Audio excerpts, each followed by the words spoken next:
Welcome back, ladies and gentlemen, to Skyrim. My name is Camel, but more importantly, welcome back to the Curating Curious Curiosities series for a long-awaited new episode. In today's video, I will be curating to you the curious curiosities that can be found within a lost and archaic region between Skyrim and High Rock, forged into the unseen heart of the Druidic Mountains. Of course, I speak of the Forgotten Vale. Before we get cracking, timestamps for each of the curiosities in this video can be found down in the description, so if you want to skip to any particular one, you can do just that. Down there are also links to my other Curating Curious Curiosities videos and my social media links. Be sure to check them all out. So, the Forgotten Vale, it's only playable with the Dawnguard DLC, and even those who have come here oftentimes rush through it. There is no map for the Forgotten Vale, it's treacherous with no respite and swarms of old and new enemies around every frost-capped hill. But today we play God and will be taking the time to thoroughly inspect the area. The Forgotten Vale is a valley which is surrounded by unscalable mountains, making it completely isolated from the rest of Skyrim and High Rock. It is split in two by a canyon. On one side is ancient forests, heavy with mist, hiding strange creatures and rare flora. On the other side, vast frost-bitten mountains and frozen lakes. Under millenniums of ice and snow, there are many secrets and points of interests to be explored. With its half-frozen waterfalls, spiring inverted towers of solid baubled ice, flowing locked out of time. With its jagged, slippery and deathly cold cliffs bearded with icicles and peppered with an untouched beauty that yet still rings danger in our cautious hearts. Once the final bastion of the Snow Elves, or ancient Falmer or ancient Snow Elves, the permafrost-encrusted remnants of forgotten and untold stories lie scattered around this dale of forbidden fog, the Forgotten Vale. So without further hesitation, let the curation begin. For the first curiosity, we have the Troll's Nest. This can be found in the south of the forest found to the east of the Forgotten Vale. As soon as we exit the cave out into the wondrous strange Forgotten Vale, if we turn left and head up the hill, the mist and trees are hiding something. And I'm not trolling you, although he is. Yes, that's right, there is a frost troll up here, jumping and stamping around as frost trolls do. As we can see, this troll has slain some, or even much, of the local wildlife, with more bones adding to that number. The reason I call this a troll nest and not a troll den is because of this very curious, well, nest. I've never seen this before in a troll den, where they stack up a big pile of gnarled and dead branches, littering the remains of their prey across it, maybe even sleeping on it. Strange indeed, but nothing in comparison as to what we'll find later on. So let's leave this troll to it, as it was a lovely, easy way to break into the curious curiosities of the Forgotten Vale. Moving north from here, in the same forest, we have the Forgotten Vale Cave. While trudging through the hills and vaguely feeling our way through the thick curtains of fog, we'll spot a cave. Near its mouth we'll notice glowing purple flowers, an alien sight to the average adventurer. But as we raise our gaze into focus will come a Falmer, standing guard to the cave entrance. Inside there isn't too much of interest, although it would appear this cave is some kind of breeding home for the Chaurus. Towards the back of the small cavern there is a circular room lined with pods ready to burst with reapers. On the wall there is something interesting though, some kind of lever decorated with torchbug thoraxes which, when pulled, opens a secret stone doorway at the back of the cave, revealing a hidden passageway. At first there seems to be nothing of interest, but after making a sharp right we'll spot something very curious indeed. One of only 2 shellbugs in the game, giant larvae-looking blobs of gross bugginess. It can actually be mined, from which shellbug chitin is harvested, which is used to make the shellbug helmet. I'll have a guide for that helmet if you're interested. It's likely the Falmer that locked this rare and valuable creature back here, to later be harvested for its crafting materials. And as interesting as that is, quite frankly, the last thing my Skyrim needs is more bugs. For the next curiosity, we have the Spider Surprise, which can be encountered as we exit the forest through the narrow passage found to the west.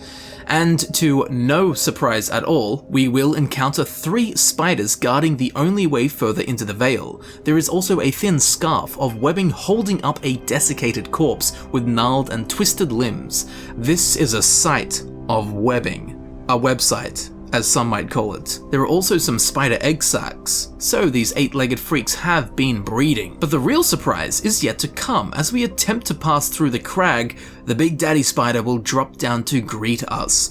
No doubt the one responsible for cocooning this poor victim.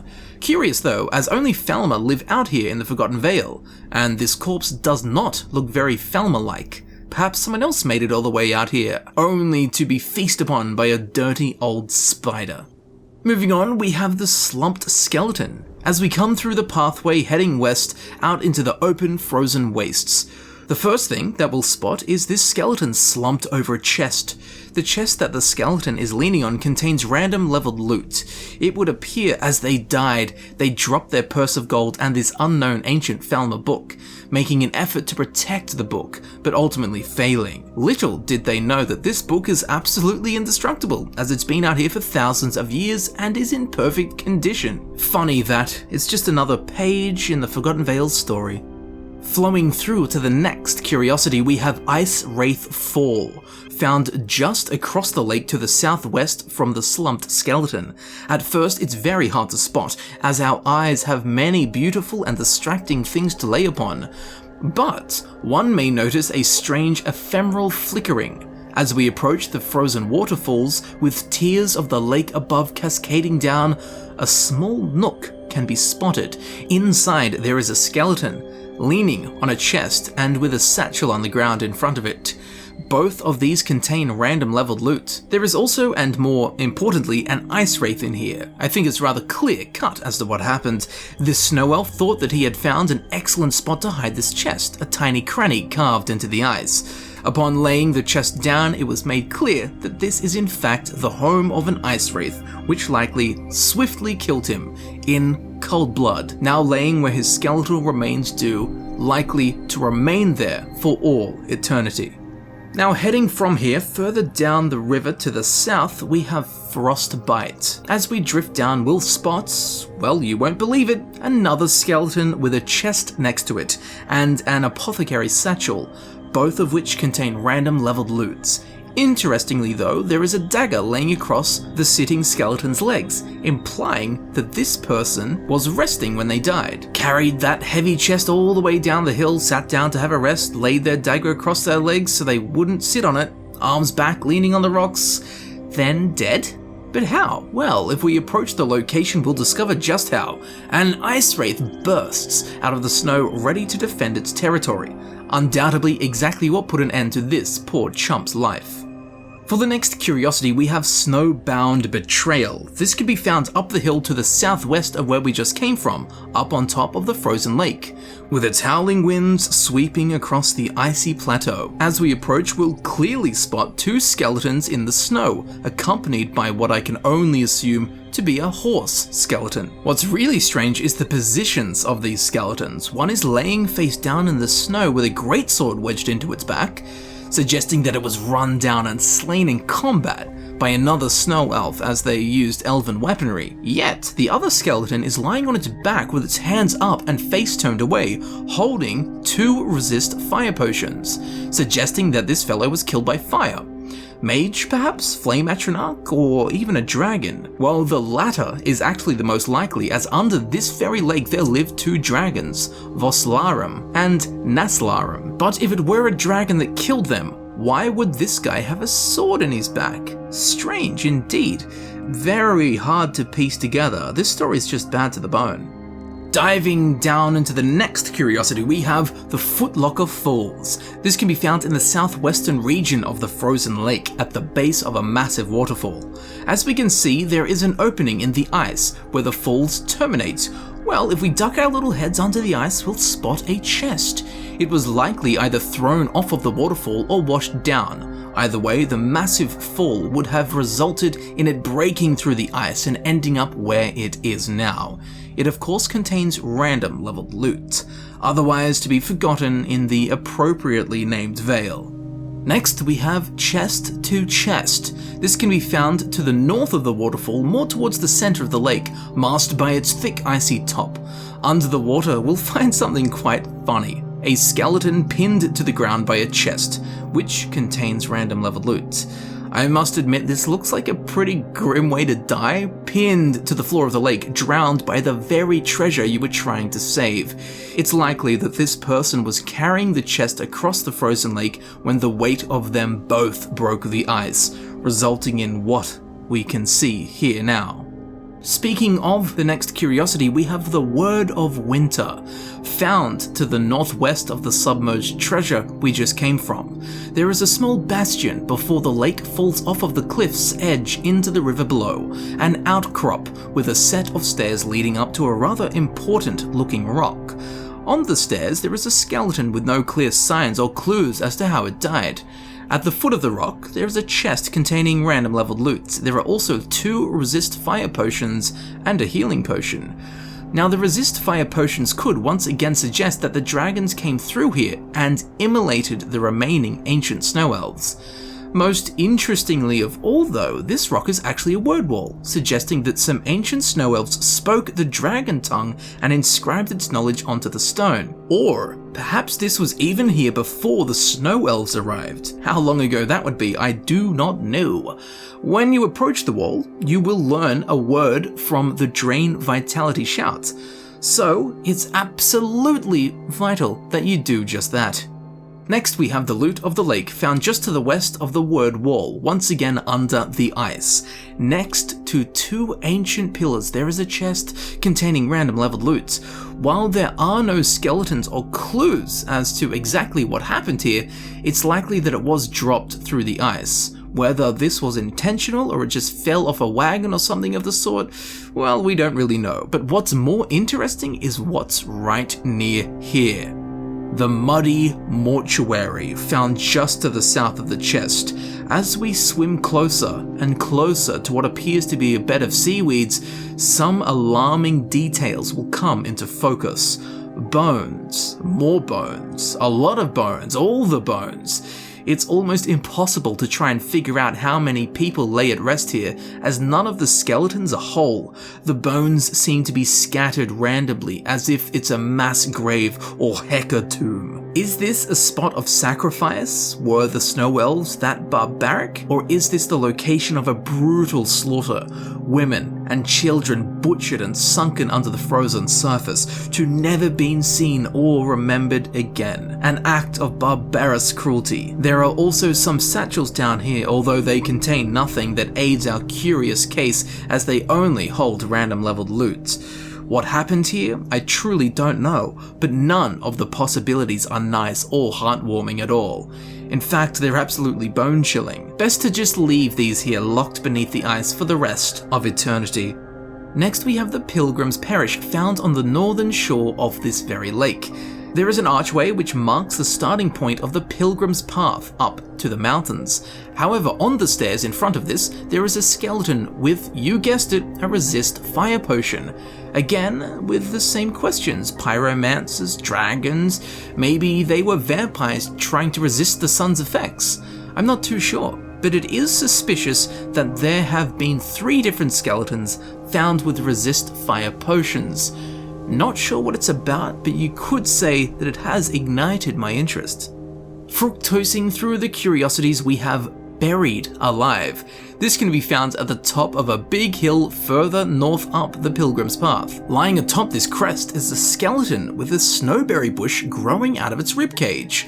This is strange enough, as the body has literally been buried, but more interestingly, it's holding its hand up with a gold and sapphire ring presented in the palm of its hand. I have no idea how someone dies in this position at the top of a mountain, maybe presenting the ring to the gods above.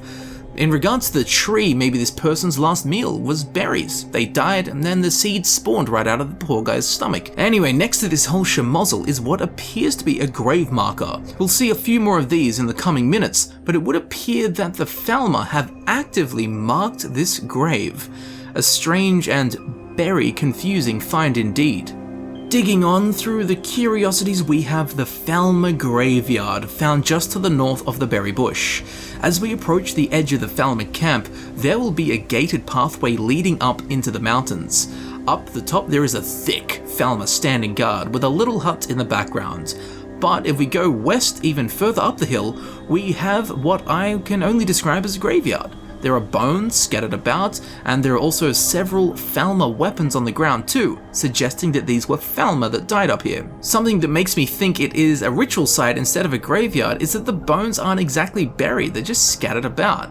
Yet, there are these weird gravestone markers like the one we saw next to the Berryman. Maybe it's a graveyard, maybe it's a sacrifice site, maybe it's some kind of arena where they fight to the death. While we can't be certain, we can confirm that plenty of Falmer have died here. Memeing through the list, we have the Tide of Pods. This can be found along the shores of the river to the south that travel through the narrow Falmer Valley.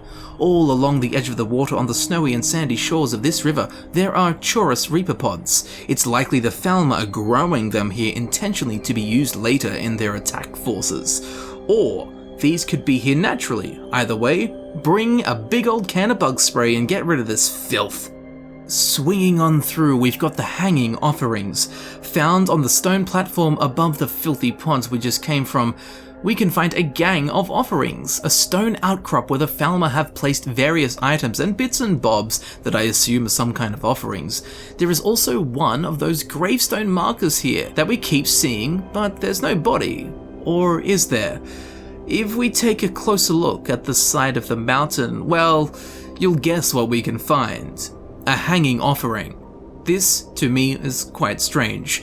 It probably wasn't a suicide because the grave is marked, as we saw at the top. So perhaps this was a punishment, a death sentence? Trying to figure out whether this was a Falmer or a human, it's just impossible to tell. Maybe it was a depressed Falmer. We've seen depressed and even suicidal creatures in the Elder Scrolls before, like the suicidal troll from Oblivion. I did cover that in my Oblivion's Easter egg video if you are interested. As for this skeleton though, at this point it's just impossible to say who they were and why they were killed. Picking very carefully the next curiosity, we have a minor discovery, found on the cliff ledge just below the hanging skeleton. Now on the cliff face there is a gold ore vein right nearby, and the clear remnants of someone once mining here. This could be ancient, or this could have been done minutes before we arrived.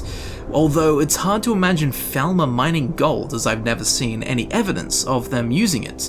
However, the baskets that the gold ore is contained within are of Falmer make, so we should expect to soon see Falmer rocking around with pimping golden jewelry. Just above it as well, under a cliff face, there are signs of a Falmer burial site with various bones, weapons, and armor, all Falmer, of course.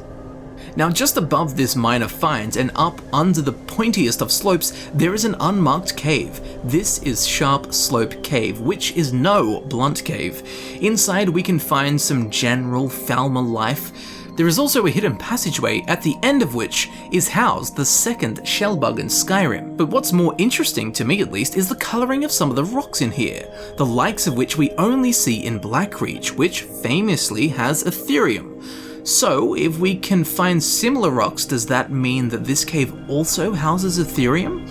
Pure conjecture, but a very interesting thought given Ethereum was such a rare mineral and there were literally wars fought over it, so to think there is a whole bunch of it possibly sitting around in the caves under the Forgotten Vale, it's a very stimulating thought, and I mean that in the dirtiest way possible. Next we have the Jeweled Skull. Before we depart from this Falmer village in the Glacial Crevice, there is one more gleaming find that caught my eye. Out of the way and above a hut, crowning a tor, there is some weird looking shrine to nothing other than a troll, as there is a pelt laid out with garnets sprinkled around with a troll skull as the centerpiece. Maybe the Falmer were worshipping it. I'm not sure if they have any religious veins in their culture, but judging by this, it might be similar to the Reiklings, who just worship any random old tat. So if you've ever wondered why you hate the Falmer so much, this might explain it, because they worship trolls. Now, to continue on seeing the curious curiosities of the Forgotten Vale, we'll have to make our way to a place called the Falmer Fissure, and the only way to do so is to head up the extensive Glacial Crevice. But once we make it out into the fissure, there are even more ancient and forgotten wonders that can be spotted. The first of which is the Mammoth Mount. found in the northwestern reaches of the Falmer Fissure. Here, hidden under snow and ice, we can find the remains of a mammoth. This is actually super curious, as this area is almost impossible to get to for a humanoid, let alone a mammoth. This kind of area is definitely not their natural habitats. They need tundra where they can herd and graze on grass, none of which is anywhere near here. There is also the remains of what I could only imagine to be a snow elf, and it's right next to the mammoth as well.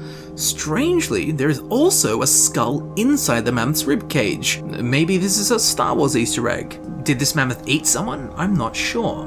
But what this implies is that maybe the ancient snow elves used mammoths as mounts. Given the location, as it's nowhere near where a mammoth would normally be, and the grouping of the bones, that's probably the most logical deduction of the information provided.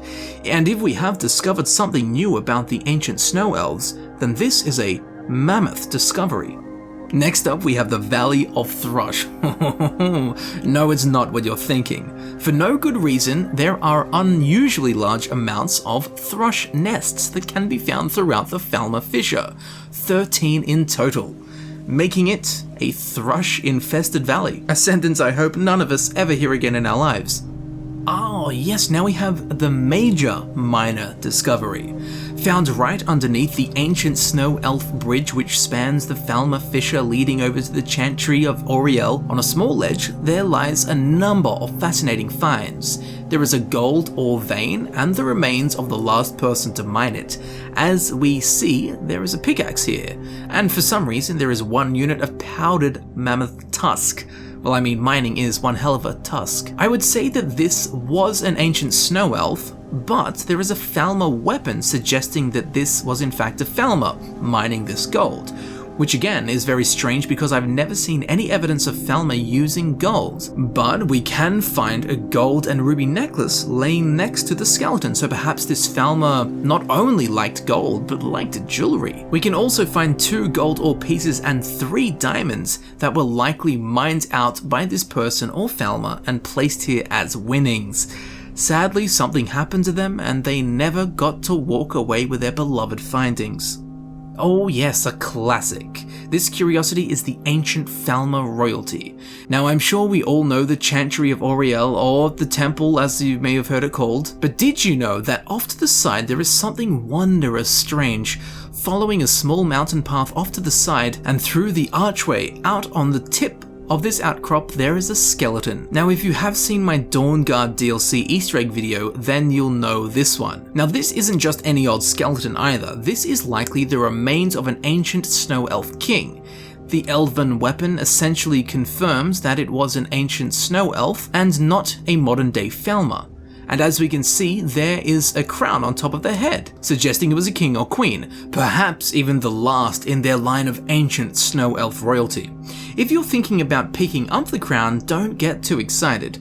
Not that we're meant to know this, as you need to clip through the ground to see this, but the crown is actually made out of a soul gem holder with 3 gems simply placed on top of it.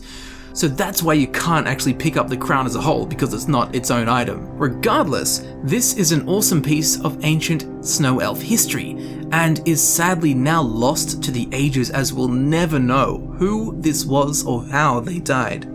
And now to finish off the video, we have something very special. There are what are known as the 5 Paragons.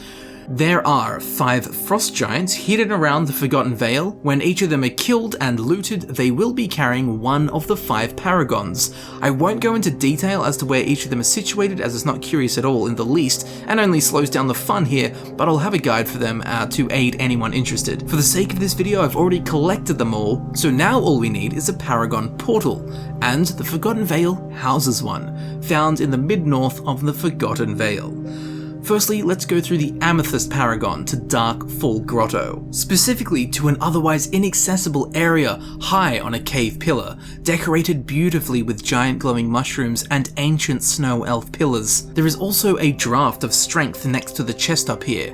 The chest contains random level loot. Not entirely sure as to the purpose of this place, such an intense technology to simply teleport to some weird cliff inside a cave. I mean, it's cool, but it doesn't really make much sense for the ancient snow elves to go to so much effort to take people here. Yay, a rock in the middle of a cave, yay. Anyway, next up we'll go through the Paragon Portal to the Glacial Crevice. On an equally confusing note, this will take us to a super high and again otherwise inaccessible area, with the remnants of ancient snow elf structures and down the path another chest which contains random level loot. But once again, such effort and technology and magic to take us to a place that isn't very impressive. Maybe it was once much more to behold, but now it just seems a little bit dangerous. You could slip. Now we'll go through the Ruby Paragon to the Forgotten Vale Forest, an unreachable area of the Forgotten Vale, high up in the northern mountains of the Vale, amazingly a forgotten area, well, even more forgotten than the rest of it. Quite frankly, this area is beautiful, but we are not alone, as down the hill we can find a Frost Troll Cave, which isn't amazing, but not even this troll is alone, as up the hill to the north, after pushing our way through the branches of this frozen wonderland, we'll spot some ancient snow elf ruins, with a troll, a chest, and a Falmer warmonger. The chest has a skeleton leaning on it, likely the carrier of Auriel's shield, trying to place it here in the most hidden location possible. Now the reason that I say this is because this Falmer is actually carrying the shield. I'll have a full guide on it for those interested, but it would seem that the shield was not safe. The Falmer took it, and now even the trolls are trying to get some of it, as the Falmer can be seen fighting them off. With 2 dead around him, we'll leave them to their battle for the most inaccessible location in the Druidic Mountains. Next we'll go through the Sapphire Paragon to the Inner Sanctum. This is an absolute treasure, this one, quite literally. This place is the forgotten vault of the ancient snow elves, and is absolutely beautiful to lay your eyes upon, with the fractured strands of light reaching through the windows into the room from the shattered frozen wastes outside. Little do the rays know what they are falling upon, glimmering troves of value.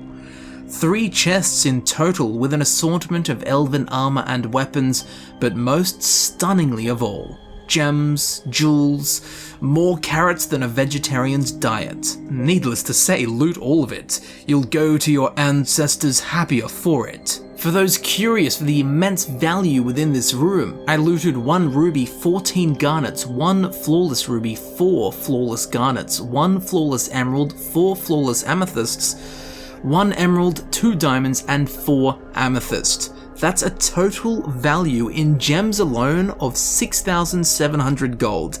That's not bad at all. This Sapphire Paragon, it's a pretty good one. And finally, the Emerald Paragon, which will take us to the Forgotten Vale Overlook.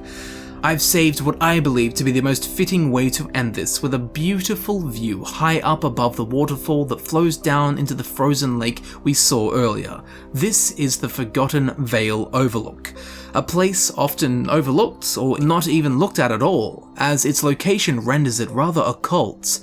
There are some beautiful icy blue rapids flowing down across the rocks. There are remnants of ancient snow elf ruins. To think what once stood here, what was this place? If we head down the rapids, it seems like a fruitless effort, as we'll just be shot off the edge of the water and plummet to our deaths or a frosty plunge. But just before the end, there is a bastion of safety. Off to the right, some trees, some rocks, and some flat ground, with many curious findings.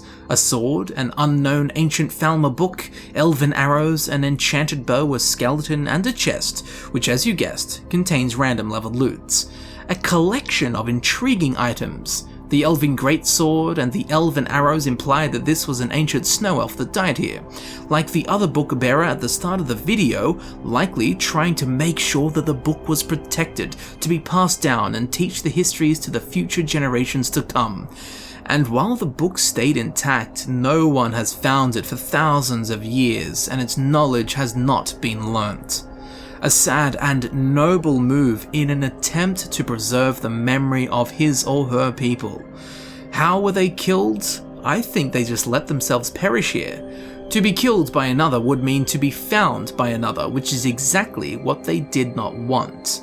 Dying alone in the name of preservation. But at least for them, this spot has a beautiful vista looking out over their homeland as they passed. And with that final, ironically unforgettable view, the curating of curious curiosities within the Forgotten Vale has been completed. I do hope you have thoroughly enjoyed this utterly unique region of Tamriel, with its ancient ruins, unique wildlife, frost-bitten peaks, wind-swept lakes, glacial waterfalls, and misty bosks. I do hope I have been able to show you something new that you did not know existed within the Forgotten Vale. I certainly discovered some interesting new things. So whether they were old friends or new acquaintances, I do hope you have enjoyed the curious curiosities of the Forgotten Vale.